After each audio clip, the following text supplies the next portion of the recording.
ಹರಿಶ್ಚಂದ್ರಗಢ ಜಗತ್ತಿನ ಪ್ರಾರಂಭ ಹಾಗೂ ಅಂತ್ಯ ಇಲ್ಲೇ ಅಂತ ಹೇಳ್ತಾರೆ.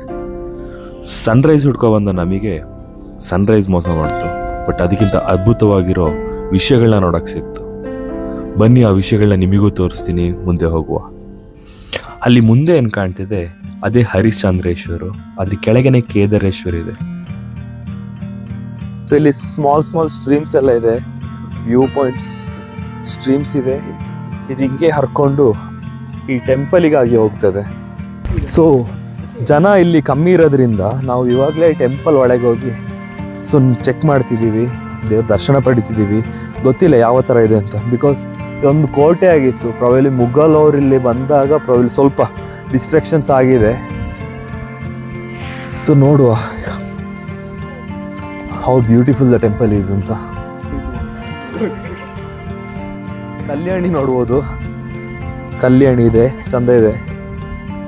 ಅಲ್ಲಿ ಸಣ್ಣ ಸಣ್ಣ ಗುಡಿಯೊಳಗೆ ದೈವದ ಮೂರ್ತಿಗಳಿದೆ. ಎಲ್ಲ ಗುಡಿಯೊಳಗೆ ಮೂರ್ತಿ ಇಲ್ಲ, ಬಟ್ ಸ್ಟಿಲ್ ಕೆಲವೊಂದು ಗುಡಿಯೊಳಗೆ ಒಂದು ಮೂರ್ತಿಗಳಿದೆ. ಪ್ರಾಬಲಿ ತುಂಬ ಹಳೆಯದು. ಕ್ಲೀನ್ ಇಟ್ಕೋಬೇಕಷ್ಟೇ. ಇಂತಹ ಕೆರೆಯಲ್ಲಿ ಸಣ್ಣ ಸಣ್ಣ ಕೆರೆ ಬಾವಿ ಥರ ಇದೆ, ಅದನ್ನೂ ಕಸ ಪ್ಲಾಸ್ಟಿಕ್ ಹಾಕಿಟ್ಟಿದ್ದಾರೆ. ನೋಡೋದಕ್ಕೆ ಬೇಜಾರಾಗುತ್ತೆ ಆ್ಯಕ್ಚುಲಿ.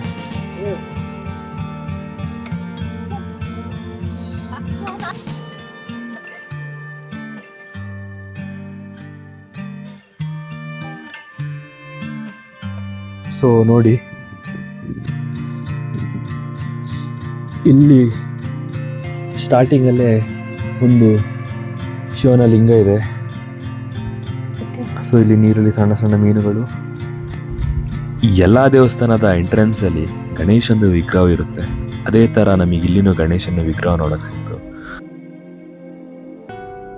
ಇವಾಗ ಗುಡಿಯೊಳಗೆ ಹೋಗೋ ಟೈಮು. ಸೊ ಅಲ್ಲಿ ಮುಂದೆ ಎರಡೇನು ಕೆತ್ತನೆಗಳು ಕಾಣ್ತಿದೆ, ಅದು ದ್ವಾರಪಾಲಕರು ಅಂತ ಒಂದು ಅನಿಸಿಕೆ. ಹಾಗೆ ಇದನ್ನ ನೋಡಿಕೊಂಡು ಹೀಗೆ ಮುಂದೆ ಇಳಿಬೇಕಾದ್ರೆ ನಮಗೆ ಫಸ್ಟ್ ಕಾಣಕ್ಕೆ ಸಿಗೋದು ನಂದಿ. ಎಲ್ಲ ಶಿವನ ದೇವಸ್ಥಾನದ ಶಿವಲಿಂಗದ ಮುಂದೆ ನಂದಿ ಇರ್ತಾರೆ. ಹಾಗೆ ರೈಟ್ ತಿರುಗಿದಾಗ ಇಲ್ಲೊಂದು ಪುಟ್ಟ ಶಿವಲಿಂಗ. ಇಲ್ಲಿ ನಮಗೆ ತುಂಬ ಶಿವಲಿಂಗಗಳು ಕಾಣಕ್ಕೆ ಸಿಗ್ತದೆ ಈ ಟೆಂಪಲಲ್ಲಿ. ಹಾಗೆ ಈ ಕಡೆ ಬಂದಾಗ 1500 ವರ್ಷಕ್ಕಿಂತ ಹೆಚ್ಚು ಇತಿಹಾಸವುಳ್ಳ ಹರಿಶ್ಚಂದ್ರೇಶ್ವರನ ದರ್ಶನ ಪಡಿತೀವಿ. ಅದು ನೋಡೋದಿಗೆ ಒಂದು ಅದ್ಭುತವಾಗಿದೆ ನೋಡಿ. ಆ ಪುಟ್ಟ ಶಿವಲಿಂಗ, ಅದಕ್ಕೆ ಸರ್ಪದ ಪ್ರೊಟೆಕ್ಷನ್ ಥರ ತ್ರಿಶೂಲ, ಹಾಗೆ ನಿರಂತರವಾಗಿ ಅಭಿಷೇಕ ಆಯ್ತಾ ಇರ್ತದೆ. ಅದರದ್ದು ವ್ಯವಸ್ಥೆಯಲ್ಲಿ ಮಾಡಿಟ್ಟಿದ್ದಾರೆ. ಇದು ನೋಡೋತ್ತಿಗೆ ತುಂಬ ಡಿವೈನ್ ಆಗಿರಲಿ, ಪಾಸಿಟಿವ್ ಆಗಿರಲಿ, ಒಂದು ಖುಷಿ ಆಗುತ್ತೆ ನೋಡುವಾಗ. ನೋಡಿ, ಇದು ಆನಂದ ಪಡ್ಕೊಳ್ಳಿ, ದರ್ಶನ ಪಡ್ಕೊಳ್ಳಿ. ಓಂ ನಮಃ ಶಿವಾಯ. ಟೆಂಪಲ್ ಒಳಗೆ ತುಂಬ ಸಣ್ಣ ಸಣ್ಣ ಗುಡಿಗಳಿದೆ.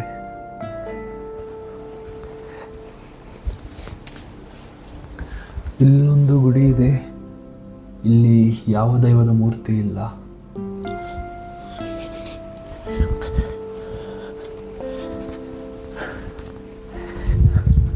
ಇಲ್ಲಿ ಟೆಂಪಲ್ ಪಕ್ಕದಲ್ಲೇ ಗಣಪತಿಯ ವಿಗ್ರಹವಿದೆ.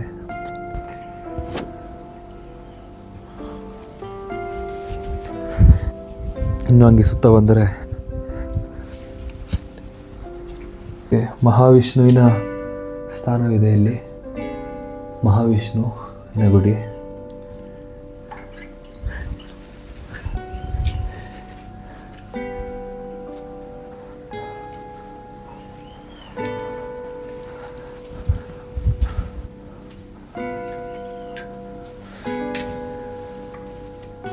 ಇದು ಶಿವಲಿಂಗನೇ, ತುಂಬ ಡಿಫ್ರೆಂಟ್ ಆಗಿರುತ್ತೆ.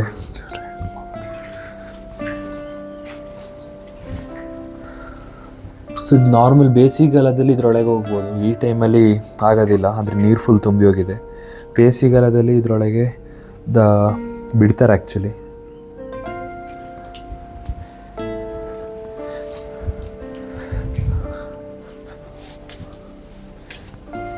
ಇಲ್ಲಿ ದೇವಿಯ ವಿಗ್ರಹವಿದೆ.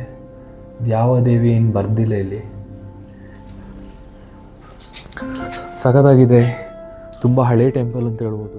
ಹಳೆ ಟೆಂಪಲ್ಲು. ಇಲ್ಲಿ ಸಮೇತ ಕೆಳಗೆ ಹೋಗಿ ಇಳಿಯೋಕ್ಕೆ ಜಾಗವಿದೆ, ಬಟ್ ನೀರು ಫುಲ್ ತುಂಬಿ ಹೋಗಿದೆ ಆ್ಯಕ್ಚುಲಿ, ನಿಜ ಹೇಳ್ಬೇಕಂದ್ರೆ. ಇಲ್ಲಾಂದರೆ ಇಲ್ಲಿ ಕೆಳಗೆ ಹೋಗ್ಬೋದು ಅಂತ ಅಂದ್ಕೊಂಡಿದ್ದೀನಿ. ಟೆಂಪಲ್ ನೋಡ್ಬೋದು.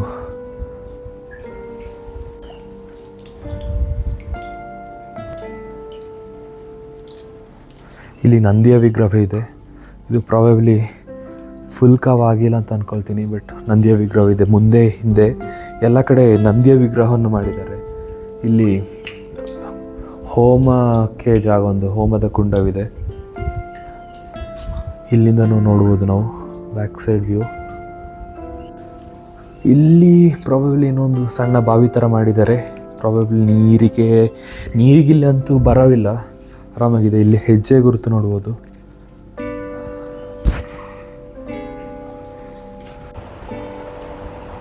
ಇದ್ರದ್ದು ಸ್ಟೋರಿ ನೋಡಿ ಬರೆದಿದ್ದಾರೆ. ಆರ್ಕಿಯಾಲಜಿ ಸರ್ವೆ ಆಫ್ ಇಂಡಿಯಾ ಇವರು ಬರೆದಿರೋವಂಥದ್ದು. ಪ್ರಾಬಬ್ಲಿ ರಿಸರ್ಚ್ ಮಾಡಿ ಇದ್ರ ಬಗ್ಗೆ ಡೀಟೇಲಾಗಿ ಬರೆದಿದ್ದಾರೆ.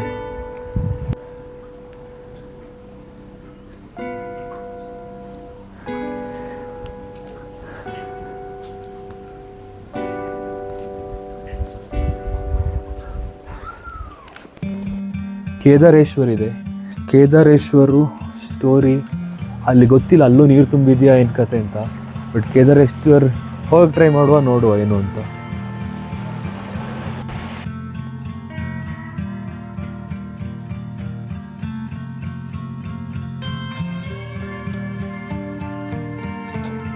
ಇವಾಗ ನಾವು ಹರಿಶ್ಚಂದ್ರಗಢ ಮುಗಿಸಿ ಕೇದಾರೇಶ್ವರ್ ಬರ್ತಾ ಇದ್ದೀವಿ. ಸೊ ಕೇದಾರೇಶ್ವರ್ದು ಸ್ಟೋರಿ ಹೆಂಗೆ ಅಂತ ಹೇಳಿದ್ರೆ, the beginning and the end of the Don started here ಅಂತ ಹೇಳ್ತಾರೆ. ಲೈಕ್ ಹೆಂಗೆ ಅಂತ ಹೇಳಿದ್ರೆ, ಇಲ್ಲಿ 4 ಸ್ತಂಭಗಳಿದೆ, ಅದ್ರ ಮಧ್ಯೆ ಶಿವಲಿಂಗವಿದೆ. ಆ 4 ಸ್ತಂಭ 4 ಯುಗಗಳನ್ನ ಇಂಡಿಕೇಟ್ ಮಾಡ್ತದೆ. ತ್ರೇತಾಯುಗ, ದ್ವಾಪರ ಯುಗ, ಕಲಿಯುಗ, ಸತ್ಯಯುಗ ಅಂತ ಈ 4 ಯುಗಗಳನ್ನ ಇಂಡಿಕೇಟ್ ಮಾಡ್ತದೆ. ಸೊ ನಮಗೆ ಗೊತ್ತಿರೋಂಗೆ 3 ಯುಗಗಳು ಎಂಟಾಗಿದೆ. ತ್ರೇತಾಯುಗ ಆಗಿರ್ಬೋದು, ದ್ವಾಪರ ಆಗಿರ್ಬೋದು, ಇಲ್ಲ ಸತ್ಯಯುಗ ಆಗಿರ್ಬೋದು, ಇಲ್ಲ ಸತ್ಯಯುಗ ಆಗಿರ್ಬೋದು, ಇದು ಎಂಡ್ ಆಗಿದೆ. ಸೊ ಈಗ ನಾವು ಇರೋದು ಕಲಿಯುಗದಲ್ಲಿ. ಈ ಸ್ತಂಭ ಯಾವಾಗ ಬೀಳ್ತದೆ ಆವಾಗದ ಎಂಡ್ ಆಫ್ ಕಲಿಯುಗ ಅಂತ.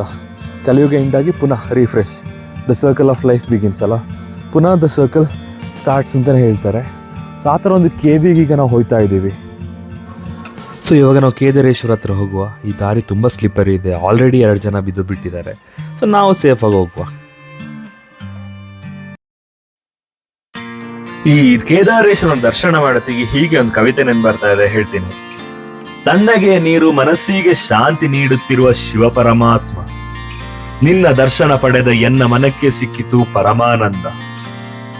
4 ಯುಗದ ಸಂಕೇತ ಆ ನಿನ್ನ ಸ್ಪರ್ಶ, ಕಲಿಯುಗದ ಕತ್ತಲಲ್ಲಿ ಭಾಗದ ಭರವಸೆಯ ಆ ಮಹಾಸ್ತಂಭ ನೀನು.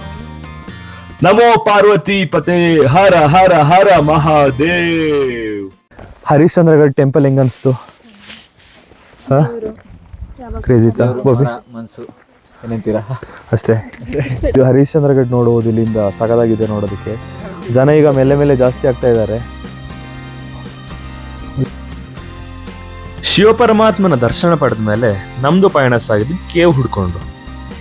ಇಲ್ಲಿ ಹರಿಶ್ಚಂದ್ರಗಢದಲ್ಲಿ ತುಂಬಾ ಕೇವ್ಸ್ ಇದೆ. ಏನಪ್ಪ ಕೇವ್ಸು, ಹೆಂಗಿರ್ತದೆ ಅಂತ ಹೇಳೋ ಒಂದು ಕುತೂಹಲ ಕ್ಲಿಯರ್ ಮಾಡ್ಕೊಳ್ಳೋದಕ್ಕೆ ಆ ಕೇವ್ ಹತ್ರ ನಾವು ಹೊರಟಿದ್ದೀವಿ. ಬನ್ನಿ ಹೋಗುವ, ನೋಡುವ. ಇಲ್ಲಿ ನೋಡ್ಬೋದು ಒಂಥರ ವಾಟರ್ ಫಾಲ್ಸ್ ಥರ ಸುರಿತಾ ಇದೆ. ಬಟ್ ಇದೇನಾ ಅಂತ ಕನ್ಫರ್ಮೂ ಇಲ್ಲ. ಕ್ರೇಜಿ ಇದೆ ಅಲ್ಲ. ಬೆಳಗ್ಗೆ ಒಂದು ಸನ್ರೈಸ್ ಮಿಸ್ ಆದರೂ ಇಂಥ ಪೀಸ್ಫುಲ್ ಟೈಮಲ್ಲಿ ಇದು ನೋಡೋಕೆ ಸಿಗ್ತಿರೋದು ಒಂಥರ ಖುಷಿ. ಎಲ್ಲ ಟೆಂಪಲಿಗೆ ಹೋದ್ರು ಅಥವಾ ಯಾವುದೇ ಬೆಟ್ಟಕ್ಕೆ ಹೋದ್ರು ನಾಯಿಗಳಂತಿರೋದು ಕನ್ಫರ್ಮ್. ಇಲ್ಲೊಂದು ನಾಯಿ ಇದೆ, ಇಲ್ಲಿ ಬೋಪಯ್ಯ ಇದ್ದಾನೆ. ಇಲ್ಲಿ ತುಂಬ ಕಡೆ ಕೇವ್ ಸ್ವಿಮ್ಮಿಂಗ್ ಪೂಲ್ಸ್ ಇದೆ. ಇದರ ಬಗ್ಗೆ ಈಗ ಒಳಗೆ ಹೋಗ್ತಾ ಇದ್ದೀವಿ.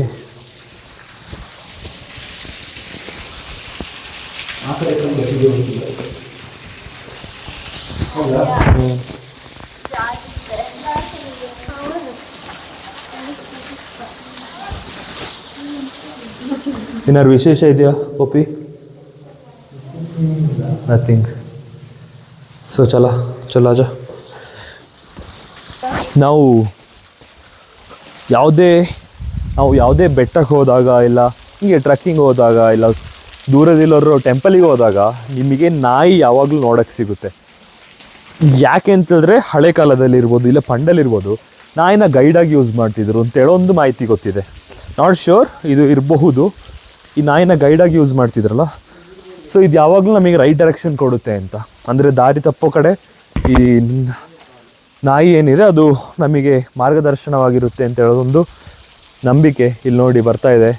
ಹಾಯ್ ಜಿಮ್ಮಿ, ಟಾಮಿ, ರಾಮು, ಯಾವುದಕ್ಕೂ ರಿಯಾಕ್ಟ್ ಮಾಡ್ತಿಲ್ಲ. ಹೇ ಬ್ರೋ, ಓಯ್ ಯಾಕಬೇಕು ಸಡನ್ನಾಗಿ ಕಚ್ಬಿಟ್ರೆ ನಮ್ಮ ಜೀವನ.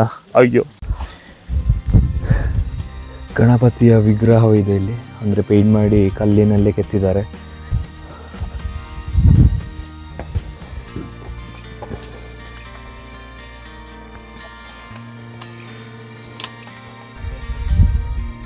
ಕ್ರೇಜಿ ಇದೆ ಮಾತ್ರ. ನಮ್ಮ ಮಾರ್ಗದರ್ಶನ ಈಗ ರೆಸ್ಟ್ ಮಾಡ್ತಾ ಇದೆ. ಕುರ ಕುರ ಕುರ ಕುರ ಕುರ ಅಲ್ಲಿ ನೋಡ್ಬೋದು ಒಂದು ಟೀಮ್ ಹೋಯ್ತಾ ಇದ್ದಾರೆ ದೂರದಲ್ಲಿ. ಸೊ ಈಗ ಅದೇ ದಾರಿಲಿ ನಾವು ಹೋಗಿ ವ್ಯೂ ಪಾಯಿಂಟ್ನ ನೋಡಬೇಕು. Let's see what happens. ಇವಾಗ ನಮ್ಮ ಜರ್ನಿ ಕೊಂಕನ್ ಕಡ. ಸೊ ಇದೊಂದು ಮಸ್ತ್ ವ್ಯೂ ಪಾಯಿಂಟು, ಒಂದು ಎಂಡ್ ಆಫ್ ದ ವರ್ಲ್ಡ್ ಥರ. ಅಲ್ಲಿ ಒಂದು ಜಾಗದಲ್ಲಿ ಒಂದು ಸಡನ್ ಫುಲ್ ಸ್ಟಾಪ್ ಆಗ್ದಂಗೆ ಅನಿಸುತ್ತೆ. ಈ ವಿಡಿಯೋ ಫೋಟೋಸೆಲ್ಲ ನೋಡಿದಂಗೆ ಹಂಗೆ ಅನಿಸಿತ್ತು. ಸೊ ರಿಯಲ್ ಲೈಫ್ ಎಕ್ಸ್ಪೀರಿಯೆನ್ಸ್ ಹೆಂಗಿದೆ ಅಂತ ಅಲ್ಲಿ ಹೋಗಿ ನೋಡಿ ಹೇಳ್ತೀನಿ. ಇಂಥ ಪರಿಸರದ ಮಧ್ಯದಲ್ಲಿ ಒಂದು ಸ್ವಚ್ಛವಾದ ಗಾಳಿ ಉಸಿರಾಡಿಕೊಂಡು ಹೋಗುತ್ತಿಗೊಂದು ಸುಖವೇ ಬೇರೆ. ಸಾಕಾದಾಗ ಜಾರಿ ಬೀಳ್ತಿದ್ದೆ, ಜಸ್ಟ್ ಮಿಸ್ಸು. ಇದರ ವಿಡಿಯೋ ಫೋಟೋ ಮಾಡೋತ್ತಿಗೆ ನಾನು ಬೀಳುವಂಥ ಸಾಧ್ಯತೆಗಳು ಜಾಸ್ತಿ.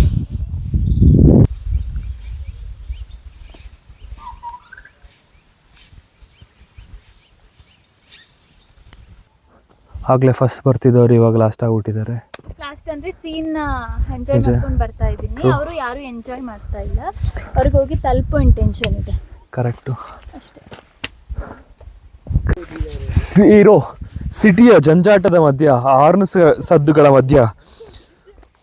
ಮಧ್ಯದಿಂದ ಹೊರಗೆ ಒಂದು ಈ ಪ್ರಕೃತಿಯ ಸೌಂದರ್ಯವನ್ನು ಸವಿಯೋಣ ಬನ್ನಿ. ಮೋಡದಲ್ಲಿ ಮರೆಯಾದ ಈ ಯುವತಿ ಪ್ರಕೃತಿಯನ್ನು ಸವಿಯುತ್ತಾ ಸಾಗುತ್ತಿದ್ದಾಳೆ. ಒಬ್ಬಂಟಿಯಾಗಿ ತನ್ನ ಮನಸ್ಸಿನ ಖುಷಿ ದುಃಖಗಳನ್ನು ಪ್ರಕೃತಿಯೊಂದಿಗೆ ಹಂಚುತ್ತಾ ಒಂದೊಂದೇ ಹೆಜ್ಜೆಯನ್ನು ಇಕ್ಕುತ್ತಿದ್ದಾಳೆ. ಕರೆಕ್ಟಾ ಅನ್ನೋರೆ?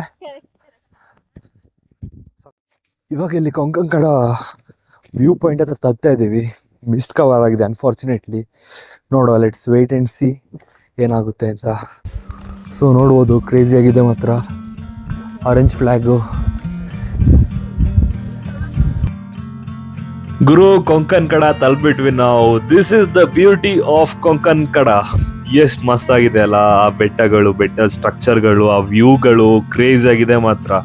ಬೆಳಗ್ಗೆ ಸನ್ರೈಸ್ ಅಂತೂ ಮಿಸ್ ಆಯಿತು, ಬಟ್ ಈ ವ್ಯೂ ನೋಡಿದ್ಮೇಲೆ ನನ್ನ ಮುಂದಿನ ಜೀವನ ಇಲ್ಲೇ ರೈಸ್ ಮಾಡಬೇಕು ಅಂತ ಅನಿಸ್ತಾ ಇದೆ. ಅಷ್ಟೊಂದು ಅದ್ಭುತವಾಗಿದೆ. ಆ ದೂರದ ಕಲ್ಲು ಶಿವನ್ ಲಿಂಗದ ಥರ ಇದೆ. ಈ ಮೋಡದ ಮೇಲೆ ಇರೋ ಫೀಲ್ ಆಗ್ತಿದೆ ನಮಗೆ. ಏನೋ ಮೋಡದ ಮೇಲೆನೇ ಇದ್ದೀನಿ ಅಂತ ಒಂದು ಫೀಲು. ಜೀವನದಲ್ಲಿ ಒಂದ್ಸಲ ಈ ಥರ ಪ್ಲೇಸಿಗೆ ಬರಬೇಕು ಅಂತ ಹೇಳ್ತಾರೆ, ಬಟ್ ಒಂದ್ಸಲ ಈ ಥರ ಪ್ಲೇಸಿಗೆ ಬಂದಾಗ ಪದೇ ಪದೇ ಪದೇ ಇಲ್ಲೇ ಇರಬೇಕು ಅಂತ ಅನ್ಸುತ್ತೆ. ಅಷ್ಟು ಅದ್ಭುತವಾಗಿದೆ ಇದು. ಇದೊಂಥರ ಸ್ವರ್ಗದ ಪ್ಲೇಸ್ ಅಂತ ಹೇಳ್ಬೋದು. ಸ್ವರ್ಗ ಥರ ಇದೆ. ಇಲ್ಲಿ ನೋಡ್ಬೋದು, ಕ್ರೇಜಿ ಕ್ರೇಜಿ. ಇಲ್ಲಿಂದ ಹಾರಿದ್ರು ಡೈರೆಕ್ಟ್ ಸ್ವರ್ಗಕ್ಕೆ ಹೋಗ್ತೀವಿ. ಈ ಬೆಟ್ಟ ಹತ್ತಿ ಬಂದಾಗ ಒಂದು ಕವಿತೆ ಹಿಂಗೆ ನೆನ್ಪು ಬರ್ತಾ ಇದೆ, ಹೇಳ್ತೀನಿ ಕೇಳಿ. ಬೆಟ್ಟ ಹತ್ತಿ ಬಂದ ನನಗೆ ಸಿಕ್ಕಿತು ನೋಡಲು ಭೂಲೋಕದ ಸ್ವರ್ಗ. ಎತ್ತ ನೋಡಿದರೂ ಅತ್ತ ಹಾಲಿನಂತ ಬಿಳಿ ಮೋಡ. ಶಾಂತವಾಯಿತು ನನ್ನ ಈ ಮನಸ್ಸು, ಸದಾಕಾಲ ನಿನ್ನ ಮಡಿಲಲ್ಲಿ ಜೀವನವನ್ನು ಕಳೆಯುವ ಆಸೆದೆ ನನಗೆ. ಈ ಜೀವನ ಎಂಬ ಪಯಣದಲ್ಲಿ ಮುಂದಿನ ಗುರಿಯತ್ತನೂ ಸಾಗಬೇಕಾಗಿದೆ. ಆ ಗುರಿಯತ್ತ ಸಾಗುವಾಗ ನಾನಿನ್ನ ನೆನಪಿನ ಜೊತೆ ಹೋಗುವೆ. ಈ ಕವಿತೆ ಕೇಳೋದಕ್ಕೆ ಸಿಂಪಲ್ ಆಗಿರ್ಬೋದು, ಡೀಪಾಗಿ ಥಿಂಕ್ ಮಾಡಿದಾಗ ನಮ್ಮ ಲೈಫಲ್ಲೂ ಹಿಂಗೆ ನಾವು ಯಾವ್ದಾದ್ರು ಒಂದು ವಿಚಾರ ಖುಷಿಯಾದಾಗ ಆ ವಿಚಾರ ನಮ್ದಲ್ಲ ಅಂತ ಹೇಳಿದ್ರು ಅಲ್ಲೇ ಸ್ಟಿಕ್ ಆನ್ ಆಯ್ತೀವಿ, ಮೂವ್ ಆನ್ ಆಗೋದಿಲ್ಲ. ಸೊ ಈ ಥರ ಜಾಗದಲ್ಲಿ ನಾವು ಸ್ಟಿಕ್ ಆನ್ ಆಗದೆ ಮೂವ್ ಆನ್ ಆದರೆ ಇನ್ನು ಮುಂದೆ ನಾವು ಇನ್ನೂ ಅದ್ಭುತನ ನೋಡ್ತೀವಿ, ಇಲ್ಲ ಏನಾದ್ರು ಒಂದು ಒಳ್ಳೆ ವಿಚಾರನ ಎಕ್ಸ್ಪೀರಿಯನ್ಸ್ ಮಾಡ್ತೀವಿ. ಆ ಎಕ್ಸ್ಪೀರಿಯನ್ಸಿಗಾಗಿ ನೀವು ಮೂವ್ ಆನ್ ಆಗಿ ನಿಮ್ಮ ಪಯಣನ ಕಂಟಿನ್ಯೂ ಮಾಡಿ ಅಂತ ಹೇಳ್ತೀನಿ. ಹೆಂಗ ಅನಿಸ್ತಿದೆ ಸೀಮಾ? ಬಂದಿದ್ದಾಗೂ ಸಾರ್ಥಕ ಅನಿಸ್ತಿದೆ. ಅನು? ತುಂಬ ಬೋಪಿ ಲೆವೆಲ್ಗಿರೋದು ಕಾಣು. ಹೌದು. ನಾವಿದ್ದೀವಿ. ಹೊಡುವ ಲೀಡ್ ದ ವೇ.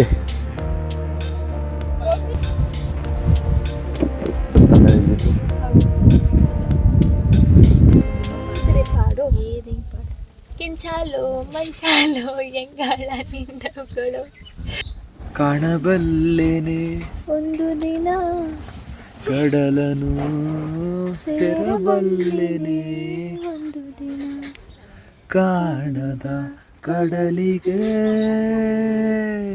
ಅಂಬಲಿಸಿದೆ ಮನ. ಬಿಸಿ ಬಿಸಿ ಮ್ಯಾಗಿ ತಿಂದು ಹಾಗೆ ಹರಿಶ್ಚಂದ್ರೇಶ್ವರನ ಆಶೀರ್ವಾದ ಪುನಃ ಪಡೆದು ಬೆಟ್ಟದಿಂದ ಇಳಿಯೋ ಟೈಮ್. ಬನ್ನಿ ಇನ್ನೂ ಸೀನರಿ ತೋರಿಸ್ತೀನಿ. Just miss. ಈಗೆಲ್ಲ 3 ಜನನು ಬೀಳ್ತಾ ಇದ್ರು. ಕಲ್ಲು ಕಲ್ಲೆನುತ್ತಾ ಗೆಜ್ಜೆ ಕಲ್ಲು ಕಲ್ಲೆನುತ್ತಾ. ಕಂಪ್ಲೀಟ್ ಪ್ಯಾಕೇಜ್ ಟ್ರಿಪ್ ಅಂತ ಹೇಳ್ಬೋದು ಇದು. ಯಾಕೆ ಅಂತ ಹೇಳಿದ್ರೆ ಬೆಳಗ್ಗೆ ಹೋಗೋತ್ತಿಗೆ ಫುಲ್ ಅಡ್ವೆಂಚರಸ್, ಕತ್ಲೆ ಏನೂ ಕಂಡಿಲ್ಲ. ಈಗ ಬರೋತ್ತಿಗೆ ಈ ಸೇತುವೆಗಳು, ಹೊಳೆಗಳು, ಬೆಟ್ಟಗಳು, ಫಾಲ್ಸ್ಗಳು ಈ ಥರ ಎಲ್ಲ ಇತ್ತ ಅಂತ ಹೇಳೋದು ನಮಗೆ ಶಾಕ್ ಆಗ್ಬಿಡ್ತು. ಹತ್ತತ್ತಿಗೆ ಏನು ಜೋಶ್ ಇತ್ತು, ಇಳಿಯೋತ್ತಿಗೆ ಅದೇ ಲೆವೆಲ್ ಜೋಶು, ಎಕ್ಸೈಟ್ಮೆಂಟ್ ಇತ್ತು.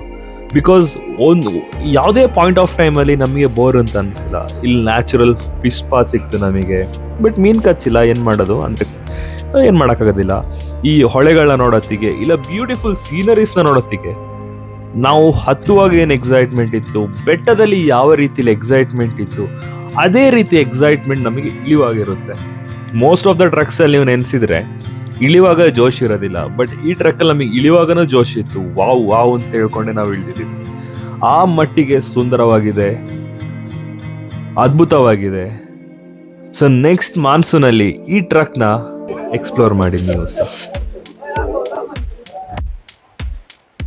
Crazy view. ಆವಾಗಲೇ ಬೆಳಗ್ಗೆ ಬಂದಾಗ ಮಿಸ್ ಆಗಿತ್ತು, ಇವಾಗ ನೋಡಿ ಒಂದ್ಸಲ ಡಿಸಪಾಯಿಂಟ್ಮೆಂಟ್ ಆಗೋದಿಲ್ಲ. ಅದು ಒಂದು ಒಳ್ಳೆ ಎಕ್ಸ್ಪೀರಿಯೆನ್ಸು, ಇದು ಒಂದು ಒಳ್ಳೆ ಎಕ್ಸ್ಪೀರಿಯೆನ್ಸು. ಸ್ಟ್ರೆಸ್ ಫ್ರೀ ಆಗಿ ಇಲ್ಲೆಲ್ಲ ಪ್ಲೇಸಸ್ನ ಕವರ್ ಮಾಡ್ಕೊಂಡು ಹೋಗ್ಬೋದು.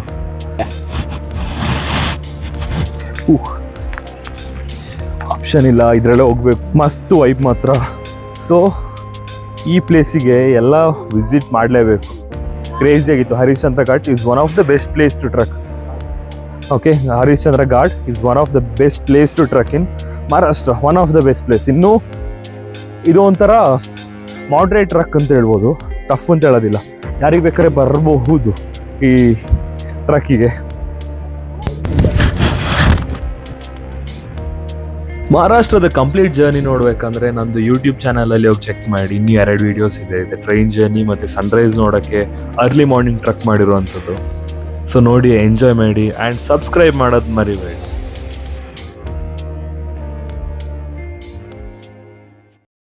ಹಾಡುವೆ ಹಾಡುವೆ